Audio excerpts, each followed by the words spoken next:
Welcome to Whispers in the Dark, where stories of betrayal, resilience, and redemption find their voice, in both English and French. Tonight's story will shatter your heart and stitch it back together again.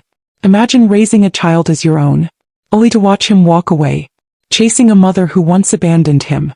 But what he finds is a truth more devastating than he could ever imagine. If you believe in love, in second chances, and in the strength it takes to choose family over blood, this story is for you. Please subscribe, like, and share, because at Whispers in the Dark, we whisper in two languages, but the emotions, they speak to every heart. You don't really plan to become a mother at 20. Not when you're still figuring out who you are. Not when you're still clinging to dreams that seem barely real even to yourself. But life doesn't ask for permission. Happens. One cold November morning, I opened my apartment door to find a 3-month-old baby bundled up in an old, worn-out blanket. No note. No explanation. Just him. And a text message from my sister, Rachel. I can't do this. Take care of him. Please. That was it. That was the whole handover. I remember standing there, barefoot, shivering, staring at his tiny, scrunched-up face. He was crying. Not loudly. Soft, broken cries, almost like apologies. I didn't think. I didn't hesitate. I picked him up. Held him against my chest. Felt his heartbeat flutter against mine like a frightened bird. And just like that, I fell in love. I named him Ethan. Rachel had never told me what she'd called him. Maybe she hadn't called him anything at all. But to me he was Ethan, strong, warm, hopeful. I made a bottle with shaking hands. I cradled him through the night, whispering promises I wasn't even sure I could keep. I'll take care of you, I murmured into the darkness. I'll never leave you. Raising Ethan was never easy. It was late nights, early mornings. It was missing out on college parties, losing touch with friends who didn't understand why I couldn't just get a babysitter. It was saying no to dates because I couldn't afford a sitter. Or because, if I was honest, no man had ever mattered the way Ethan did. It was sacrificing everything. Dreams. Freedom. My 20s. And yet, if you asked me now what the best years of my life were, I'd tell you without hesitation. The years I spent raising Ethan. I didn't just love him. He was my whole world. His first word, Mama, even if he meant it or not. His first steps, straight into a laundry basket, bless him. His first day of kindergarten, he held my hand so tight I thought he'd never let go. He was mine. Maybe not by blood, but by every choice I made. Every sacrifice. Every prayer whispered into the quiet, lonely nights. He was my son. Rachel, she was a ghost. No calls. No visits. No birthday cards. For 15 years it was just Ethan and me. We made a life together. A messy, imperfect, beautiful life. I watched him grow. Tall, gangly, his mop of brown hair always a little too long, his smile always a little crooked. He called me Mom. Naturally, effortlessly. He didn't even remember Rachel. And I never pushed him to. I thought we were okay. I thought love was enough. But love, as I would soon learn, isn't always enough to protect you. Especially when the ghosts of the past come knocking. 15 years after I first held him in my arms, Rachel came back. And she didn't come back to say thank you, she didn't come back to apologize. She didn't even come back for me. He came back for him. I saw her for the first time in 15 years on a Thursday afternoon. Ordinary, forgettable. The kind of day where you buy groceries and worry about electric bills. The kind of day that should end with dinner and TV reruns, not. I was just stepping out of the grocery store, balancing a bag of discount vegetables on one hip and scrolling through texts with the other. Ethan had messaged, "Can we have spaghetti tonight? Please." Typical teenage boy, thinking with his stomach. I was smiling to myself when I heard someone call my name. Not the way a friend calls your name. Not warm. Not excited. Hesitant. Slippery. Unfamiliar. Anna. And there she was. For a moment my brain refused to accept it. It felt like staring at a ghost someone had dressed up in designer clothes. From the tips of her stilettos to the smooth gloss of her manicured nails. Gucci handbag. Diamond earrings. Sunglasses perched in her perfect highlighted hair. She looked like she'd just stepped out of a magazine.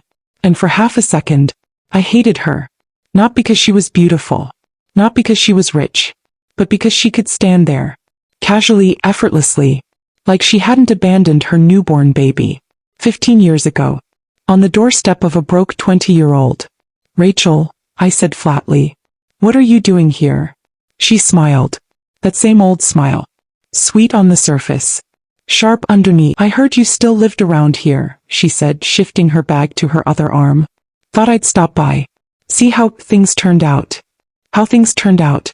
Like my life was some science experiment she had walked away from. They turned out fine, I said coldly. Ethan's fine. We're fine. You can go now. I moved to step past her, my heart hammering, my groceries digging painfully into my hip. But Rachel grabbed my arm.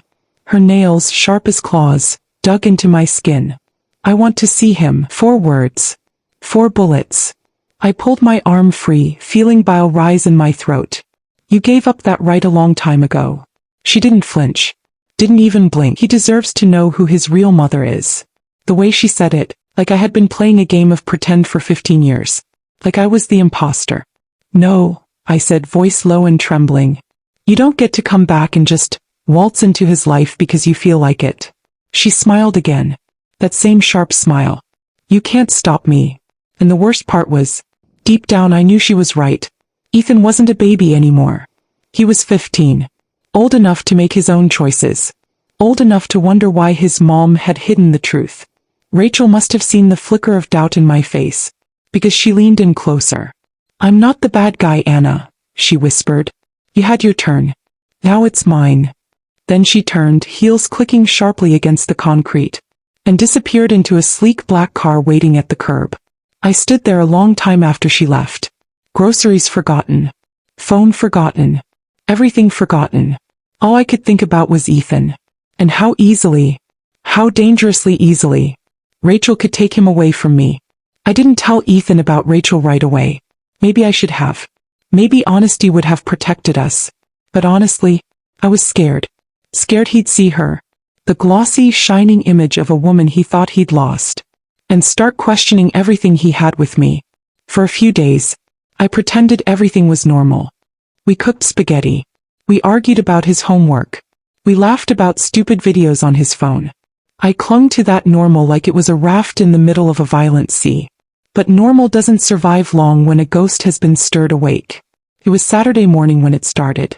Ethan and I were clearing out the garage. He was complaining. Naturally, 15-year-old boys are born to complain. Why do we even keep all this junk? He grumbled, kicking at a pile of old Christmas decorations. I shrugged. Memories, I guess. He laughed, rolling his eyes. Like that broken sled? Seriously, Mom, we're not the people in those cheesy movies. I opened my mouth to argue, to remind him about the blizzard when he was 8, when we used that very sled to glide down Mrs. Keener's driveway, and he laughed so hard he threw up cocoa. But before I could, he said it. Maybe my real mom kept cooler stuff. The words hit like a slap across the face. I froze. What? I whispered. He looked up, awkward, defensive. She messaged me on Instagram yesterday. I stared at him. Felt the world tilt under my feet. She what? Yeah, he said, stuffing his hands into his hoodie pocket. She said she found me by my name. Said she's been thinking about me. She wants to meet. My mouth felt dry as paper. Did you message her back? He hesitated. Too long, a little. She said she has a big house. He travels a lot. She wants to take me to Paris this summer. Paris. When was the last time I'd even taken Ethan on a proper vacation?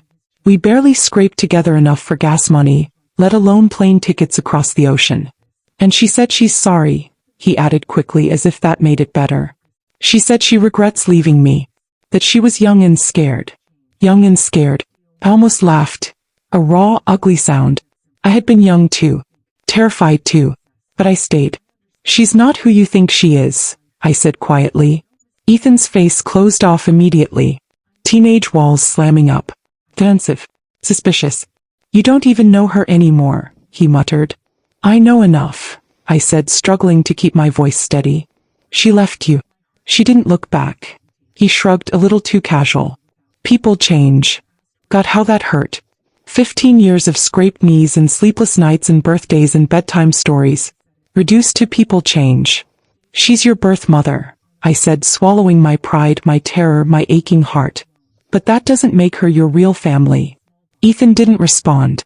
He just turned away, pretending to focus on sorting boxes. But I saw it. The way his hands trembled. the way his shoulders hunched defensively. Rachel had planted the seed, and it was growing. I tried to be the bigger person. I told myself that if I clung too tightly, if I forbade Ethan from seeing her, it would only drive him closer to Rachel. Teenagers don't react well to cages. They push. They rebel. Especially when you try to protect them from something they think they want. So I stayed silent. I let him text her, call her, video chat late at night when he thought I was asleep. I pretended not to notice when he smiled at his phone, a secret he wasn't sharing with me anymore. But inside I was breaking. Rachel wasn't subtle about her strategy. She promised Ethan the world. A new iPhone. Tickets to Europe. A car when he turned 16. Meanwhile I struggled to keep the lights on. Meanwhile I packed lunches in brown paper bags and scraped together enough for thrift store sneakers. Meanwhile I prayed no unexpected bills would wipe us out again. How could I compete with that? How could I explain that love isn't measured in gifts? That family isn't supposed to be transactional? Every time I tried, Ethan just rolled his eyes. "You're just jealous," he muttered once after a particularly tense dinner. I almost dropped my fork. "Jealous?" I repeated, stunned. "Because she has money," he said, not meeting my gaze. "Because she can give me things you can't." I felt the slap of it. Hard, unfair. I wanted to scream. To shake him. To show him the bank statements, the long nights, the endless small sacrifices he never even knew about. But I didn't. Because that's not what mothers do. Instead, I quietly finished my meal. I smiled tight. I cleared the table. And that night, I cried into my pillow so hard that my ribs hurt. The invitation. 2 weeks later, the real blow came. Rachel invited Ethan to spend the weekend with her. Not just coffee. Not just a visit. A full weekend. A tour of the mansion she lived in. A taste of the life she was offering. He brought the invitation to me like a peace offering. "She wants me to see her place," he said, trying to sound casual. "Nothing serious. Just a visit."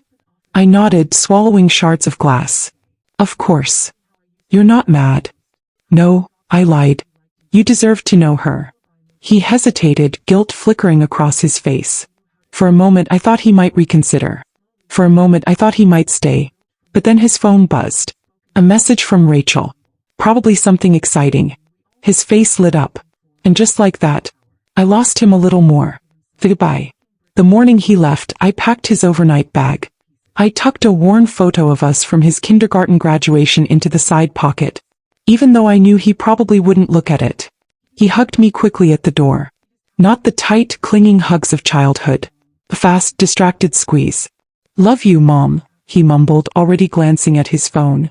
"Love you too," I whispered. I watched from the window as he got into Rachel's car. It was sleek, expensive, like something out of a movie. Rachel was driving. She didn't look up at the house. Didn't look at me. He didn't have to. She had already won. Or so she thought. Rachel's world dazzled Ethan at first. How could it not? Her house was a mansion straight out of a music video. Polished floors, enormous chandeliers, a pool shaped like a guitar. Every surface gleamed. Every room smelled faintly of citrus and money. She showed him his new room. Bigger than our entire living room back home. King-sized bed. Flat-screen TV. An Xbox set up just for him. She let him order anything he wanted for dinner. Steak, sushi, ice cream flown in from God knows where. She gave him gifts without occasion. A designer watch. New clothes. Sneakers that cost more than my monthly rent. Ethan was intoxicated. He texted me that night. "It's so cool here, Mom. You have to see it sometime." A knife between my ribs. I replied, "Have fun. I love you." Short, sweet, painful. Rachel didn't stop there. She talked about plans. Big ones. Trips abroad. New schools with better opportunities. Parties with important people. And somewhere along the way, between the gifts and the promises, she started dropping hints. "You could live here full-time," she said casually while they toured the pool house. "Imagine having everything you ever wanted. Right at your fingertips." "Mom would miss me," Ethan said, half-hearted. Rachel laughed lightly. "Sweetheart, you're growing up. She'll understand. It's time for you to live a real life now. A real life. Because what we had built wasn't real, apparently." She kept talking. Planting. Sowing. Little seeds of dissatisfaction. Little seeds of disloyalty. By the end of the weekend, Ethan came home different. When he walked through the door, he didn't look around with the same familiar smile. He didn't comment about the smell of cookies baking or the comfort of being home. He dropped his bag with a thud. "Hey," he said, distracted. No hug. No excitement. "Did you have a good time?" I asked, forcing my voice to sound casual. He shrugged. "It was different." "Different good or different bad?" Another shrug. He wandered into the kitchen without answering. I watched him go, feeling something inside me crack a little deeper. He wasn't just Ethan anymore. He was someone Rachel was remaking, piece by piece. And I was losing the boy I had raised. The boy who used to believe I hung the stars. The offer. The next day he sat me down. Serious. Nervous. Guilt flickering behind his eyes. "Rachel thinks it might be better for me to move in with her," he said bluntly. No warm-up. No preparation. Straight into the knife. I didn't speak. Couldn't. My throat closed up so tight it physically hurt. He rushed ahead, fumbling. "Just for a while. I could try it. See what it's like. She says I could go to a better school. Meet important people. Maybe even get internships. Stuff you always said was important." I blinked. Stuff I always said was important? Was that what he thought? That everything I had ever done was just ambition? That the endless sacrifices had been about resume padding? He mistook my silence for anger. He stood up, defensive. "You're just mad because you can't give me what she can." I flinched. Actually flinched. Because in that moment, God help me, part of me believed him. "Ethan," I whispered, "please, think about what you're giving up." He hesitated. Wavered. For a second I saw my boy. The scared, good-hearted kid who used to hold my hand crossing the street. But then his phone buzzed. Another message. Another hook pulling him away. He grabbed his bag and stormed out. I sat there alone at the kitchen table. The clock ticking loudly. The house too quiet. And I realized I wasn't fighting Rachel anymore. I was fighting every fantasy Ethan had ever had about an easier life. And I was losing. Ethan moved into Rachel's house a week later. No ceremony. No goodbye dinner. No long hug at the door. Just a quick awkward wave from the backseat of Rachel's luxury SUV as they drove off.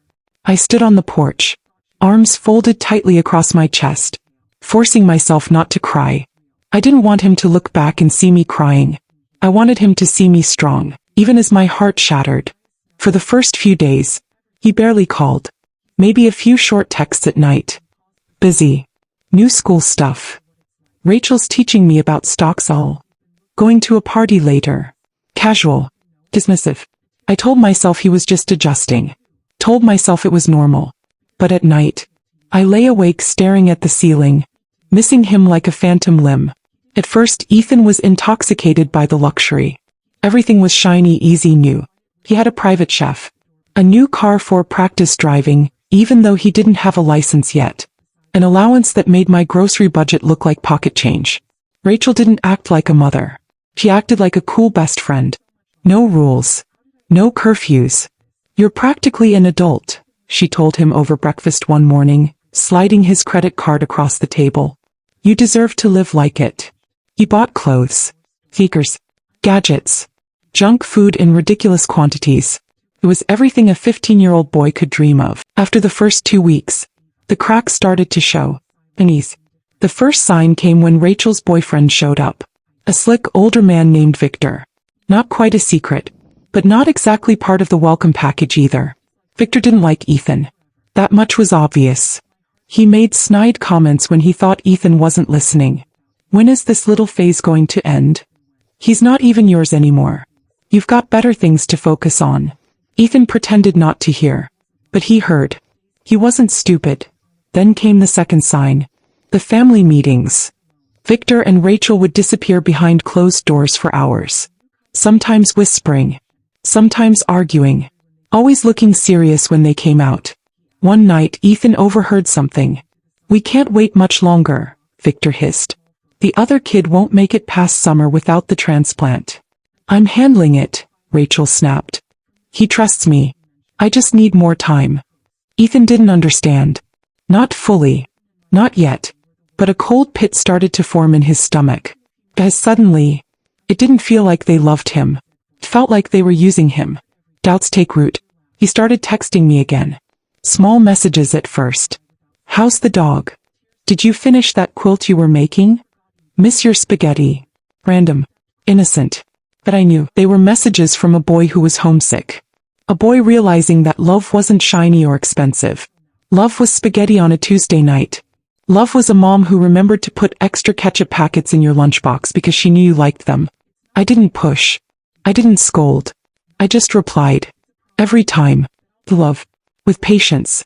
With open arms he couldn't quite walk back into yet. The breaking point. It happened 3 weeks after he moved in. Rachel asked Ethan to take a routine blood test. Nothing serious, she chirped. Just some basic medical stuff. Family records and all that.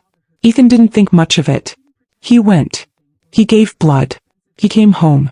That night he overheard another conversation between Rachel and Victor. Not whispers this time. A fight. The test match. He's a compatible donor.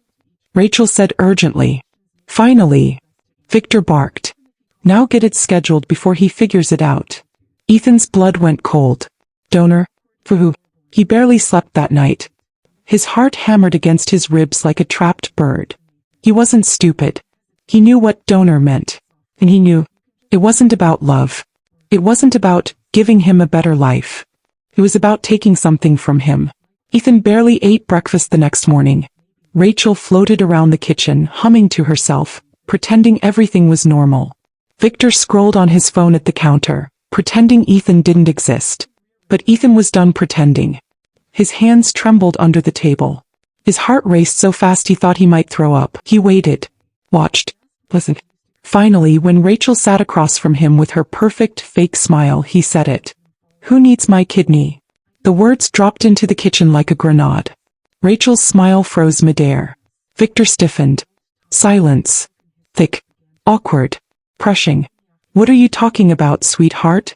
Rachel asked, her voice syrupy and false. Too false. Too careful. Ethan didn't blink. Didn't look away.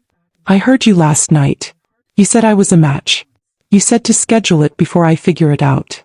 Rachel's hands tightened around her coffee cup. Her knuckles turned white. Victor swore under his breath. So Ethan stared. Waiting. Demanding. Finally Rachel sighed. Like she was the victim.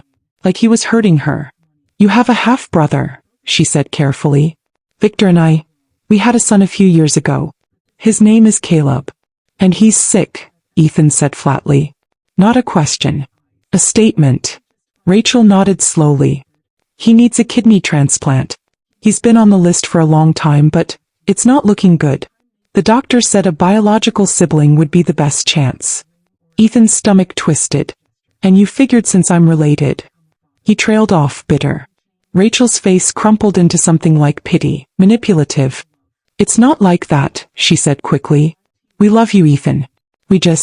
Caleb deserves a chance to. And you're healthy.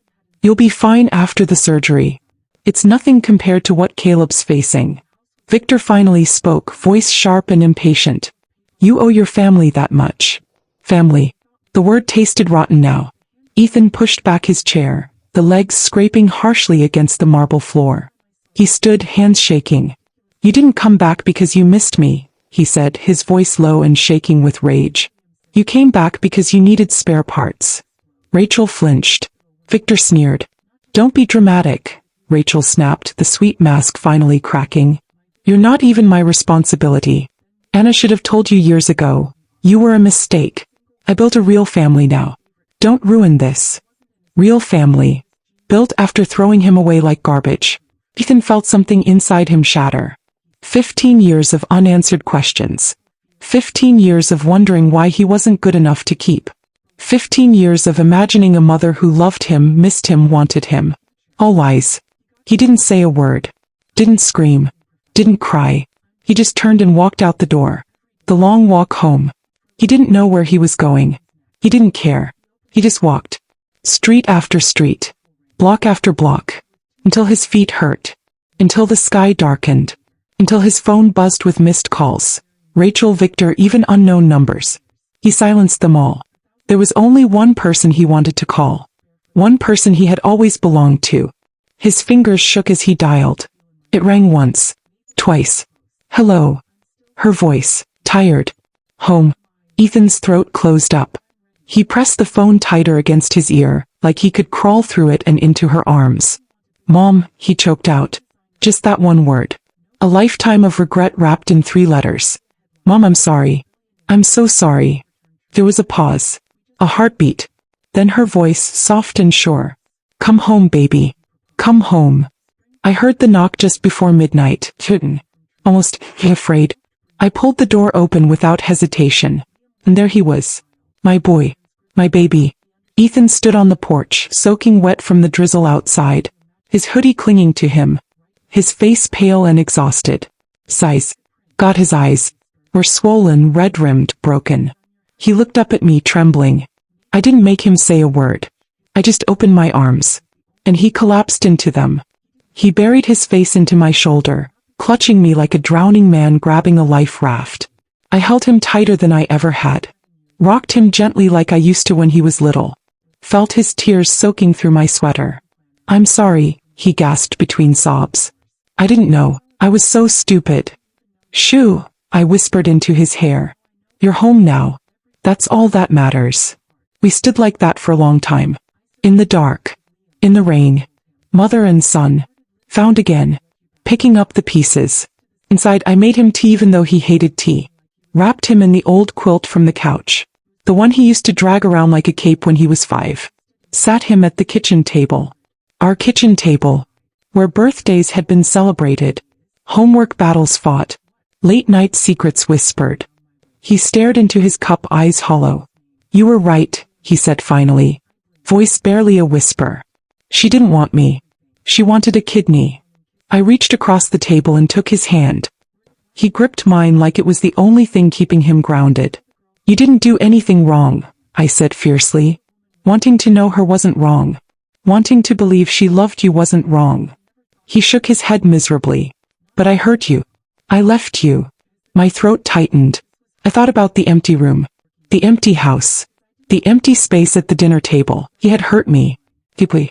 But he had been a child, chasing a mother who had promised the world. How could I blame him for that? You came back, I said simply. That's what matters. He looked up, tears streaming silently down his cheeks. Do you still want me? It broke my heart that he even had to ask. That after everything, he could still doubt. Still wonder if he was too broken, too lost, too late.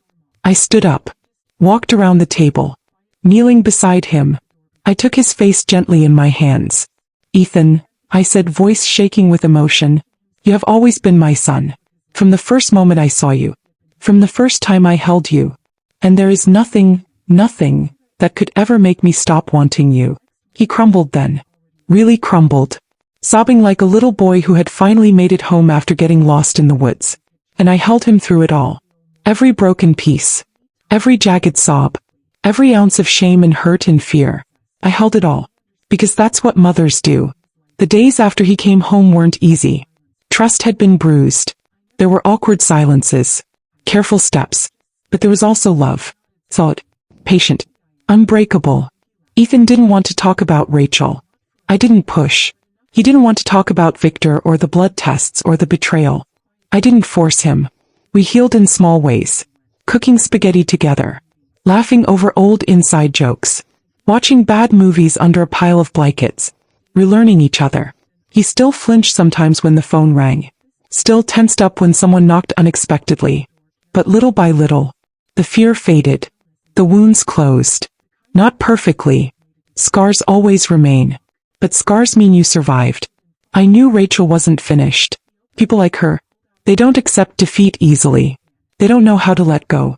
The first sign came a few days later. A letter slipped under our door. No stamp. No return address. Just my name scribbled in angry handwriting. Inside, a long messy apology. If you could call it that. I'm sorry if you misunderstood. I'm sorry things got out of hand. I'm sorry you poisoned Ethan against me. Not real apologies. Not remorse. Just more manipulation wrapped in pity party language. I crumpled it and threw it in the trash without showing Ethan. He deserved peace. He deserved better. The second sign came the next afternoon. A shiny black car idling outside our driveway. Rachel inside, sunglasses hiding her eyes, lips pressed into a thin line. She didn't come to the door. He just waited. Ethan saw her through the window. For a long moment, he said nothing. Just watched. Silent. Then quietly, he asked, "Can I go talk to her?" My heart twisted, but I nodded. Of course.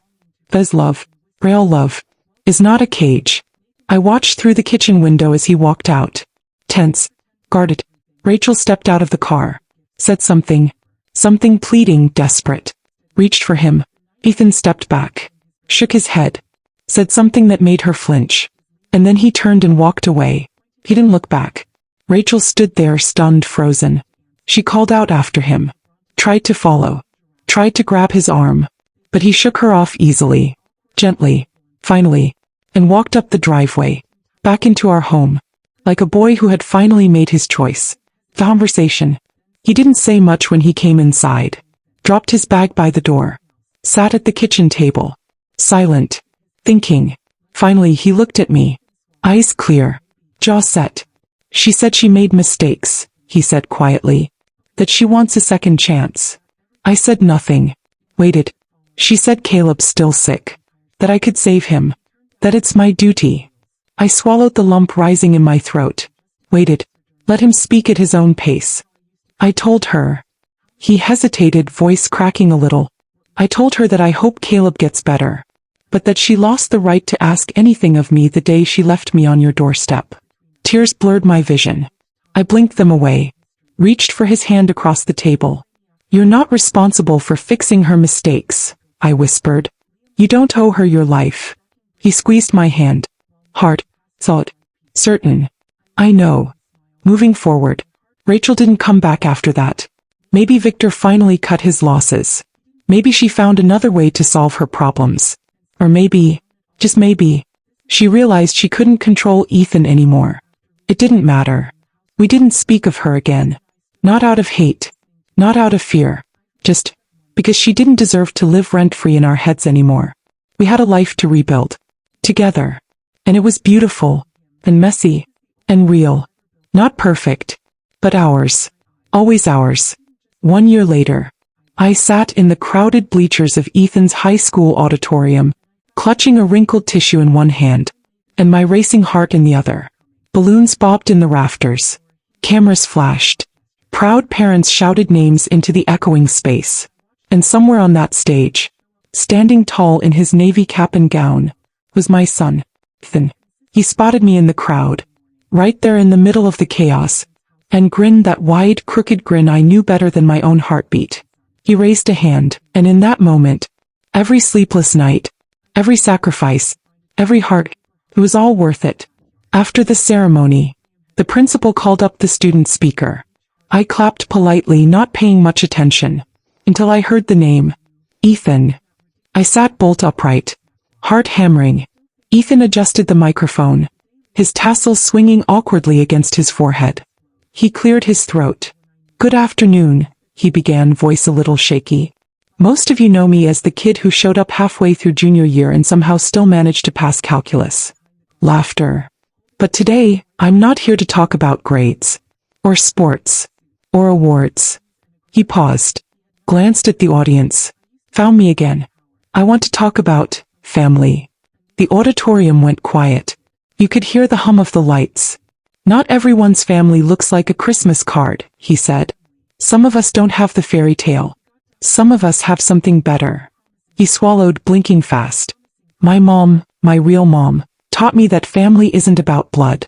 It's about who shows up, who stays, who loves you even when you're stupid and stubborn and lost. My hands flew to my mouth. Tears burned my eyes. It's about who saves your life not because they have to, but because they choose you. Every day. A beat of silence. A collective breath held. I wouldn't be here without her. I wouldn't be me without her. He smiled. That big, beautiful, familiar smile. Thank you, Mom. For everything. The audience erupted into applause.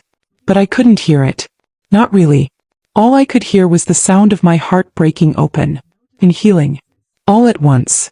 Later, after the photos, the cake, the endless handshakes and congratulations, Ethan and I sat on the hood of my old car, watching the sun set over the football field. His cap sat in his lap, his diploma in my purse.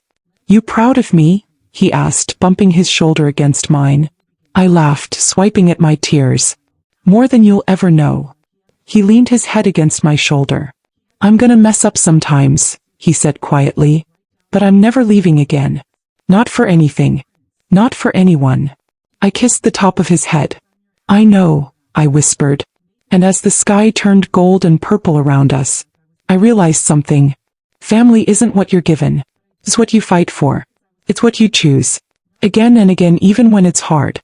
And we had chosen each other. Through the storms. Through the betrayals. Through it all. And we always would. 10 years later, I stood in a small sunlit garden, watching Ethan adjust his tie nervously in the mirror. He looked so handsome, strong, sure. But all I could see was the little boy with scraped knees. The teenager who lost his way. The young man who found his home again with me. "You ready?" I teased, smoothing his lapel. He grinned, that same wide, crooked smile. "I'm ready." Today wasn't just any day. Today, Ethan was about to open the doors to his very first business. A community center for kids who had no one else. A place for kids like he once was. Lost. Lonely. Looking for someone to believe in them. And the name he chose for it? The Anna Foundation. I cried when he showed me the plaque. Ugly cried. Mascara running, clutching him like a lifeline. "You saved me," he said simply. "Now I get to help save someone else." He never forgot. Never once tried to rewrite the story. He honored the scars. Honored the survival. And most importantly, he honored the love that rebuilt him. Rachel, we heard years ago that she left the country. That Victor left her shortly after. That Caleb eventually got the transplant he needed. From an anonymous donor. Not Ethan. Not the boy she abandoned twice. And you know what? I didn't hate her anymore. She had been a storm. But Ethan and I, we had been the ones who built something beautiful from the wreckage. The real happy ending. Later that night, after the ribbon cutting and the applause, Ethan and I sat under the fairy lights strung across the courtyard. A soft summer breeze stirred the warm air. "Did you ever think we'd get here?" he asked, sipping from a bottle of soda. I smiled, brushing a tear off my cheek. "I always hoped." He leaned his head against my shoulder, just like he did when he was a boy. "Thank you, Mom," he said softly, "for choosing me, for fighting for me, even when I didn't know how to fight for myself." I kissed the top of his head, held him close. "It was never a choice, baby," I whispered. "You were always mine." And as the stars blinked awake overhead, and laughter and music floated on the breeze, I realized something deep in my bones. Love doesn't always look like you expect. Family doesn't always happen the way you planned. But sometimes, in the quiet spaces between heartbreak and healing, you build something stronger than fate. Something unbreakable.